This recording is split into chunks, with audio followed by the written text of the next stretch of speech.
Um, I will never have a bad thing to say about anyone uh, because of their sexual orientation, etc., etc. So let me be very clear.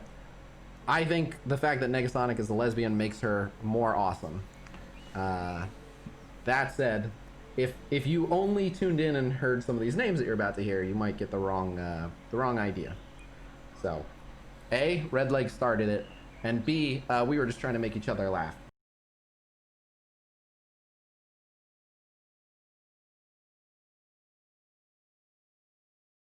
We were just trying to make each other laugh.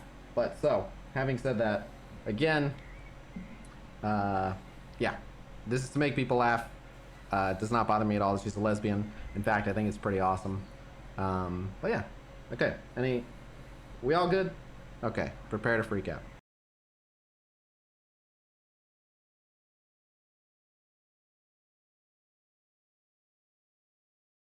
Okay, prepare to freak out. But so he started it. He called her the Beast Mode Bull Dyke, and then that kicked it off. And I fired back with, and I was like, I'm gonna try to wail out and get her really huge. And so he was like, yeah, if you get her really big, she'll be the Beast Mode Bull Dyke. So then I fired back with Monstrous Muff Diver. He fired back with Large Legendary Lesbo. I fired back with Ballistic Butch. He called her Raging Rug Muncher, to which I slightly turned that to Crushing Carpet Muncher.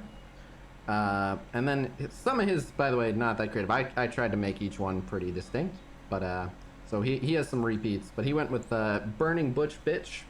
I called her the Fiery Feminine Fag, to which he called her the Combustible Cunt Muncher, to which I called her the Gargantuan Gay Gal, and then that one he just completely repeated himself, and then I said the Humongous Homo Howitzer, and then he said, again, he repeated himself again. I'm just going to leave off his repeats. And then there was the Quake Causing Queer. Then he went with Molten Muff Muncher. I went with the Ferocious Fairy. He went with the Catastrophic Cooter Kisser. I called her the Same Sex Savage.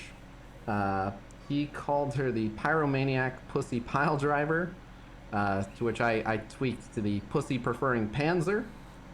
Then he called her the Dyke Loving Dive Bomber. I called her the Labia Licking Leviathan. And then he went with the Fiery Feminine Female Fornicator. And then I called her this Superhuman Snatch Taster. And then he went with the Volcanic Vagina Violator. And then I finished off with Feral Fruitcake. So, I hope you guys enjoyed that completely random tangent. Uh, that's the kind of stuff that makes me laugh.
One of the common names given to a content creator is an influencer. So that's a person or group that has that ability to influence the behaviour or opinions of others. And that's almost certainly true when you have a large following.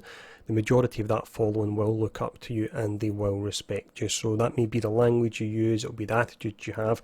Generally, you will find that reflected within your community, and I would say that's most definitely true because I see myself as relatively laid back, and when I look at the community I've managed to grow over the years, it's a really pretty laid back and nice and friendly community as well.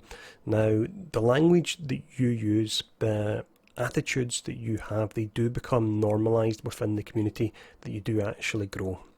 So the larger the community that you grow, the more responsibility you have to ensure that you're not using language or attitudes that can be negative, because all you'll be doing is growing a negative community.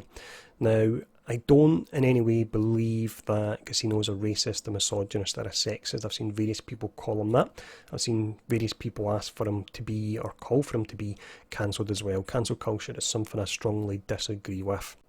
Now, the reason I'm doing this video loops back to what I've already talked about with content creators actually being influencers as well. Now, we know Casino is contrarian, likes to play devil's advocate, and it's something he's actually admitted to me himself. There's no problem with creators doing that when it's issues like red stars. Maybe there is a bit of an issue when it comes to something like the boycott, if it does damage it, but when it comes to matters such as this, where you're using what are homophobic slurs, whether or not you're homophobic yourself, but if you are using those slurs, you are normalising them within your community, because once again, you are an influencer. So I would hope that if he actually takes the time to watch this video, does go away, has a think about how contrarian he is and what lines he should and shouldn't be crossing in order to stir the pot and get some views for his content, and he comes back and he has learned some lessons on the back of it.